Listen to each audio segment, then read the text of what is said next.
A Century of Change Negro League Centennial Celebration. Presented by Hush Blackwell and Robert and Marlise Gorley. The thing that I find, and it's very fascinating and it's sometimes difficult to talk about, is that we asked for integration. What we wanted was equality. The two are not the same.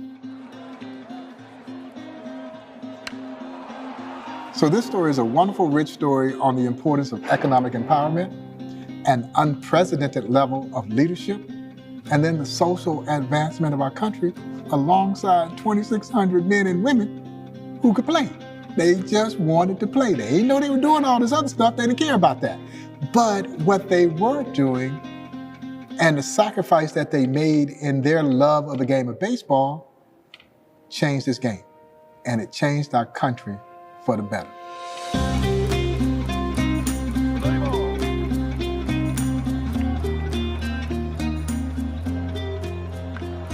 When the Civil War was over, baseball gained great popularity.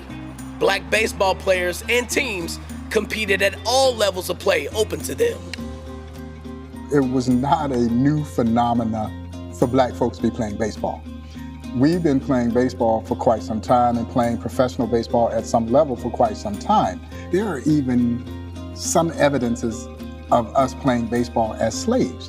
And so the ideology of black folks playing baseball is not new. Having it have an organized structure, however, was. In the post-war black community, baseball was a natural extension of the growing cultural and social networks that included schools, churches, theaters, and newspapers. First all-black team was the Philadelphia Pythians, made of black professionals out of Philadelphia, and they played for about 3 or 4 years. So when we start going back and looking at those who played and we start talking about the likes of Moses Fleetwood Walker, who was the first known black to play on what we would consider to be a major league baseball team. This is the late 1800s, about 1883. Baseball has been an arena for racial issues in America since the Civil War. In 1867, white owners and managers of organized baseball made a gentleman's agreement to keep dark-skinned people out of their league. It was essentially a way of just basically polarizing our sport. The thing that strikes me is that there was no written doctrine. It was just a verbalized agreement amongst players, managers, and owners that essentially said, if you allow a black to play with you, you can't play with us. The unwritten gentleman's agreement was strong enough to prevent most blacks from playing integrated professional baseball for the remainder of the 19th century. The problem with establishing strong black teams or black league was a lack of economic power. So we were handicapped in that we had to rely on white owners and their ballparks to play in, and we had to pay them a fee. Local promoters who controlled ballparks charged 10% of the gate for games played in their parks. Scheduling and organizing league games required far more planning than barnstorming. The Negro Leaguers were heralded barnstormers. They took baseball into Canada. They were oftentimes the first Americans to play in many Spanish-speaking countries. Believe it or not, it was a touring team of Negro Leaguers that introduced professional baseball to the Japanese, going all the way back to 1927. The tour was so successful that several years later, Babe Ruth and his All-Stars would get invited over. And see, they've been commonly credited with having taken professional baseball to the Japanese, but it's not true. No, it was that team called the Philadelphia Royal Giants. In the 1920s, Negro League teams played only about 33% of their games against other league teams. The rest they played on the road, barnstorming in distant cities to make extra money and to help make ends meet. More times than not, it was these guys going into towns, playing the local town team or whomever they could and strike up a game and then split the purse kind of thing. Barnstorming tour. Oh man, it was outstanding as far as money making was concerned. We were making $100 a night. Wow. My wife, man, you must be stealing. And when they're going through and barnstorming these different towns, especially these small western towns where in a period when cinema was still in its infancy and there wasn't really radio yet and there certainly wasn't television, it was things like the circus and the carnival and these road shows coming to town that was everybody's entertainment. So it wasn't just a baseball game. The players also played musical instruments or wrestled or put on comedy routines, right? It was a 3-act show, that the baseball game was just part of. In April 1917, the United States entered World War I. The need for men and women to work in factories accelerated the migration of blacks from the South. Within 3 years, around 500,000 blacks had moved northward to perform essential war-related jobs. In theory, the view that democracy could not be unconditional abroad and conditional at home made sense. But in reality, racism continued and blacks met even greater hostility after the war.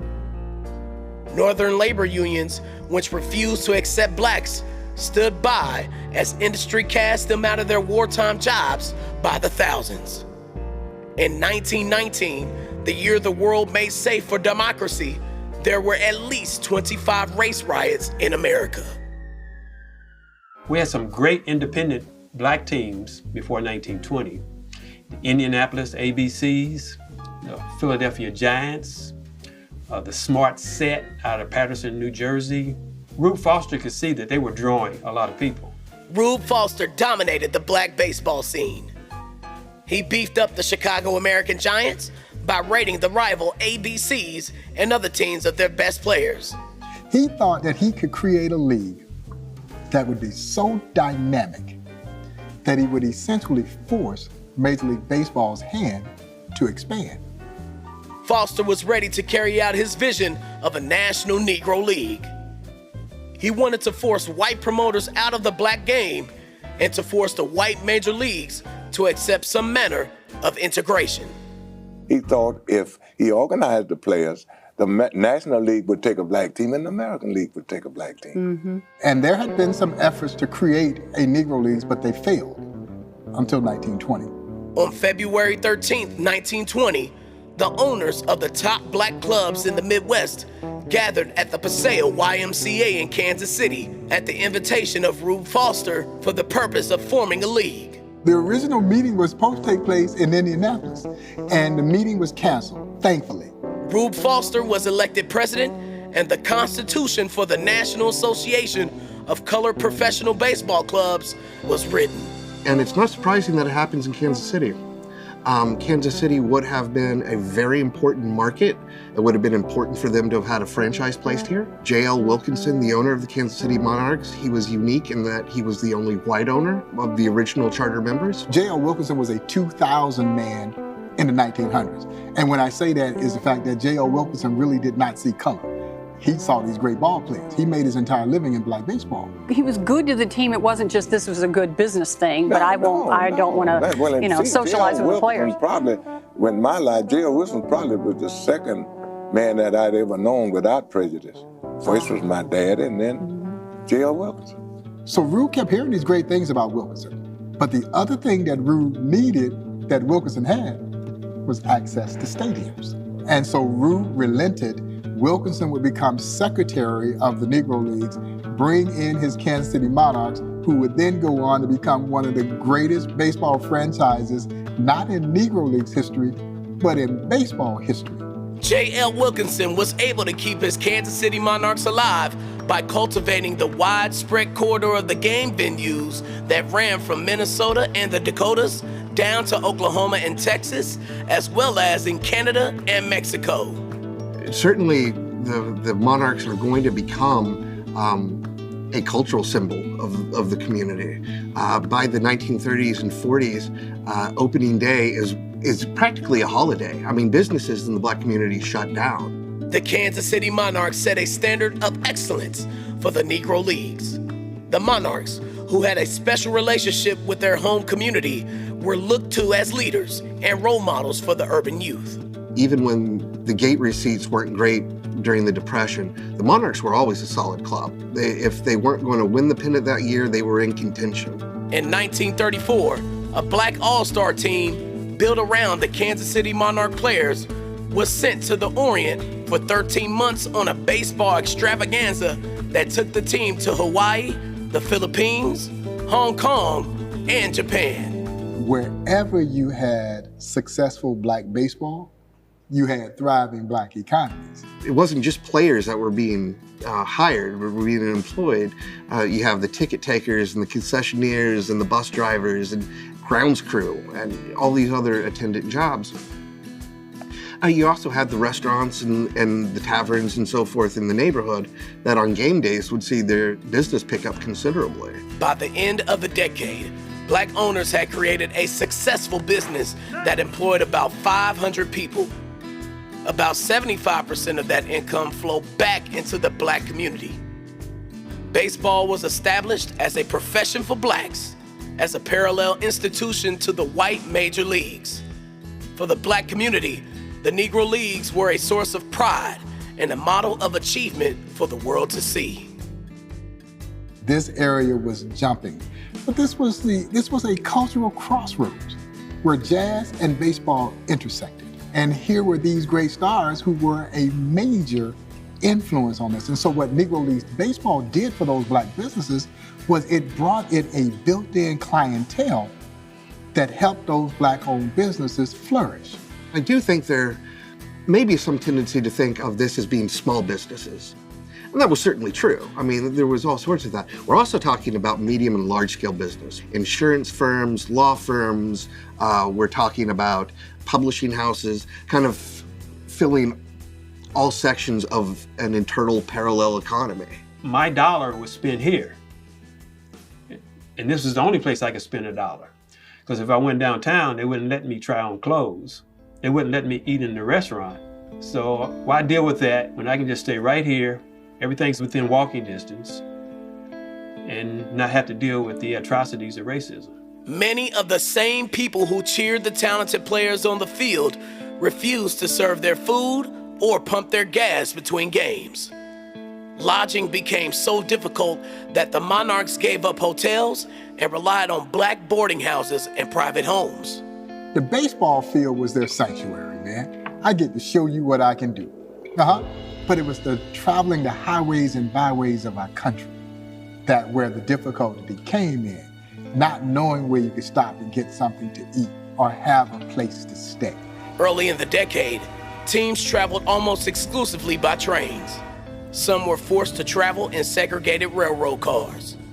Others rented or purchased their own Pullman cars.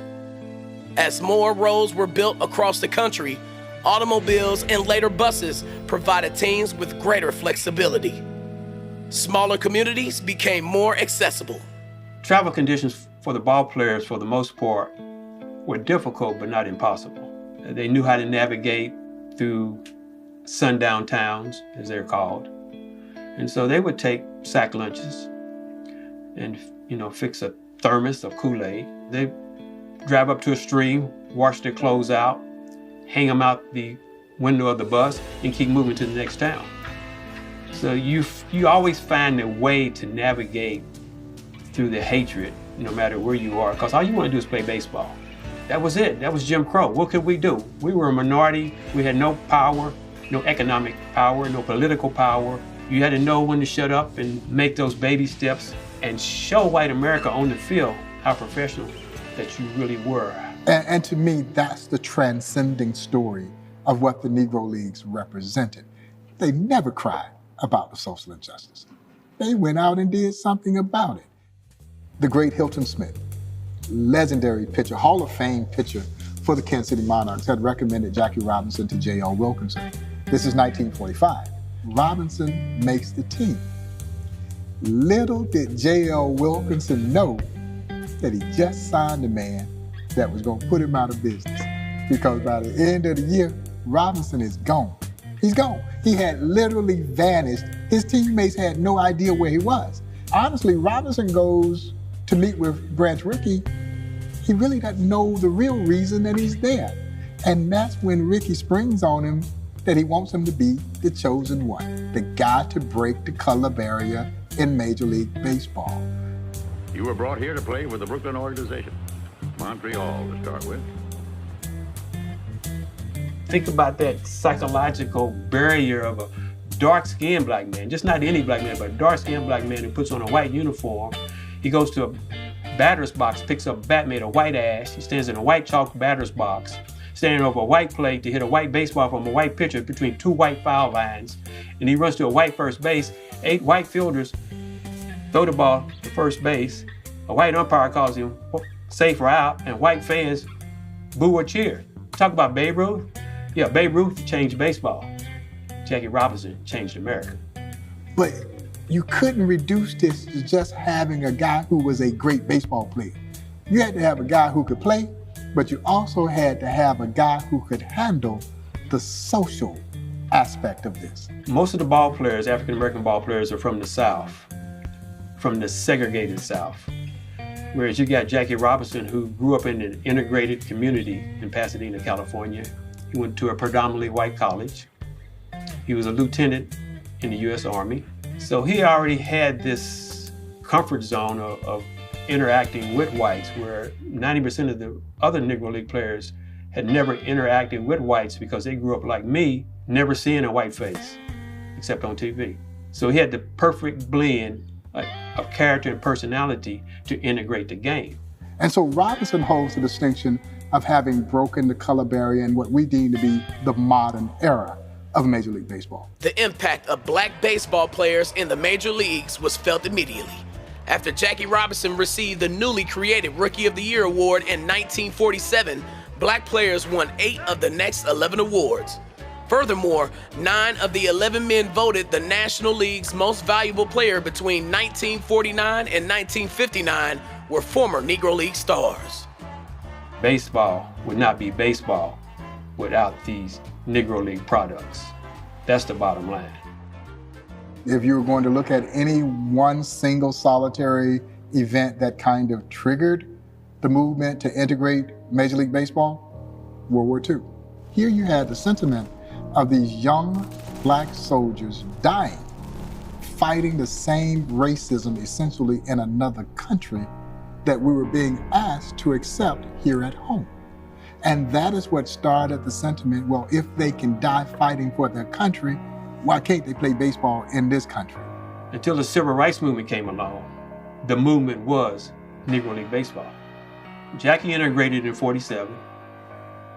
The military integrated in 1948. And then you got Brown versus the Board of Education in 1954. So this happens before Rosa Parks sits on that bus in Montgomery, Alabama, and Justice stood up in 1955. Before Daisy Bates integrates Central High School in 1957.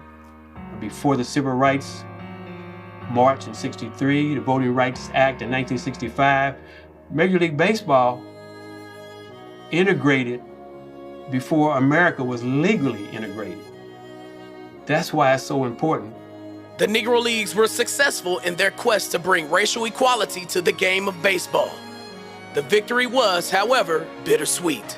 Although Negro League managers wanted to continue their operations, they, like the players under contract with them, desired integration into the majors. To help bolster their club's dwindling financial situations, owners sold off some of their better players to the big league franchises for what little money the white owners offered, usually no more than several $1,000s. So for that older black player, they had no chance now. So now the Negro League didn't want him because I can't sell you to the major leagues. The major leagues didn't want you because you're too old. At the same time that integration's occurring and the wonderful aspects of that, you're also removing assets from the black community. And we see other examples of that. As more businesses are hiring black workers, as more schools are accepting black students, as there are more black foremen at plants, there becomes less of a societal imperative within the black community to only buy local, right? It had been, don't shop where you can't work. We also see this happen at the same time that white flight is starting to take place, as white folks are moving out of these urban areas and into the suburbs, into Levittowns and so forth. And African Americans are not allowed to, and other racial minorities are kept in the inner cities. Well, as the people are leaving, so are the plants. It was difficult for those smaller businesses to now compete with those mainstream businesses. Yeah, and so all of a sudden that would lead to the decline of so many African-American communities, including historic 18th and Vine. The Negro Leagues found it very difficult to continue operation. Gimmicks such as clowning and hiring female players were tried in vain to bolster attendance. They were on life support, and they knew it because their best players were not in the league anymore. Once you remove some of this talent and you remove the fan interest, you know, you're scrambling to survive. It is ironic that the event that had been only dreamed of for 50 years would cause the demise of the now famous Negro League Baseball. The superstars of the Negro League signed with the major leagues and took their fans with them. And there was a sense that you didn't have to feel bad about it because it's all of everybody's game now. You know, we don't have to stick to just our teams. J.O. Wilkinson, who had Jackie Robinson here with the Kansas City Monarchs, sold his Kansas City Monarchs to his business partner, T.Y. Barrett, the year after Robinson takes the field.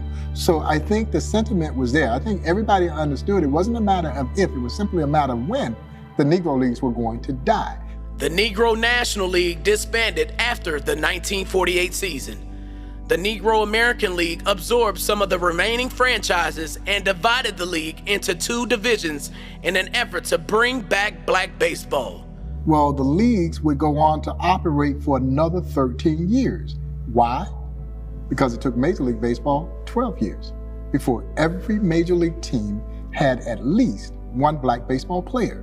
The Boston Red Sox would become the last team to integrate in 1959 when they signed a guy by the name of Pumpsie Green. Now, there was still the team called the Kansas City Monarchs and still the team called the Indianapolis Clowns, and they were still out there barnstorming and trying to get a game however they could get a game. But black baseball in its organized capacity as we know it by 1960 had ended and was a thing of the past. And it certainly ends with a whimper.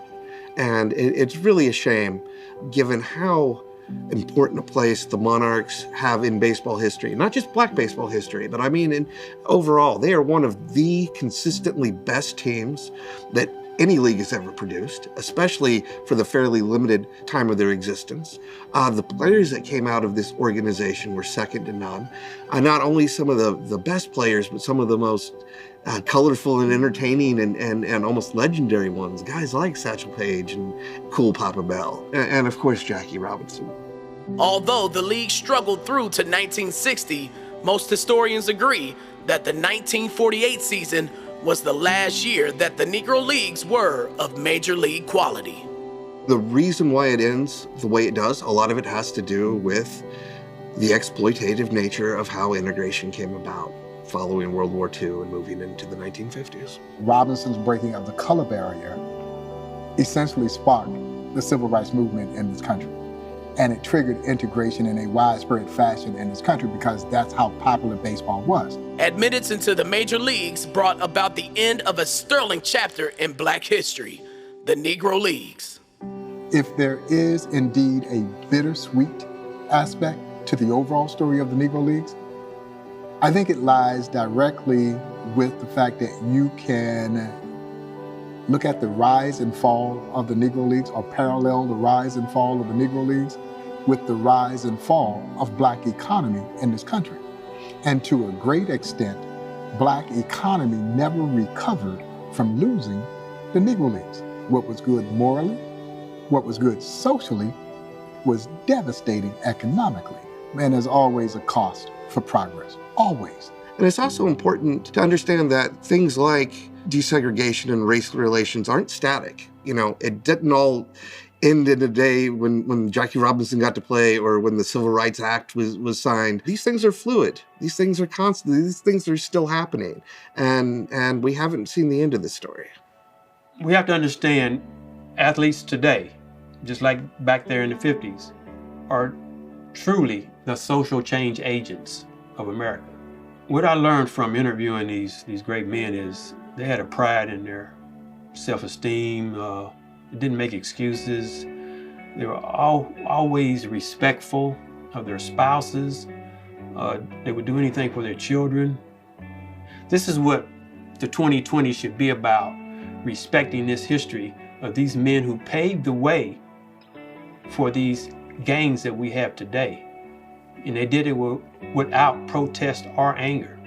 They were the bridge over racial waters for Jackie Robinson. And the way it started, Horace Peterson, Black Archives, came to Buck, come down to my office, want to see. I said, okay, I got down. He said, I tell you what I want you to do. Let's start a Negro Leagues Hall of Fame. I said, oh, no, Horace. We don't need a Negro League Hall of Fame. I think the guys that's qualified should go in the Hall of Fame at Cooperstown. What would you suggest? I said, Negro League Baseball Museum. And now it is our job to make sure that this is indeed a transcending history. And so as we embark on this centennial celebration, it is just that, an opportunity for us to elevate the awareness of what this history represents, again, both on and off the field. If you walk away from this story with nothing other than this, what the Negro League teaches us is very simple. In this great country of ours, if you dare to dream and you believe in yourself, you can do or be anything you want to be.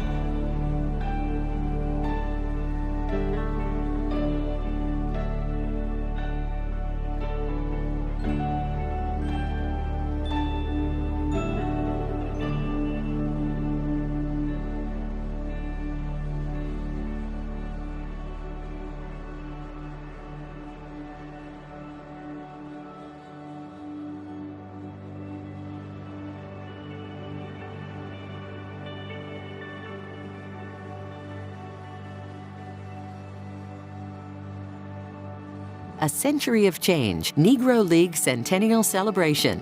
Presented by Hush Blackwell and Robert and Marlise Gorley.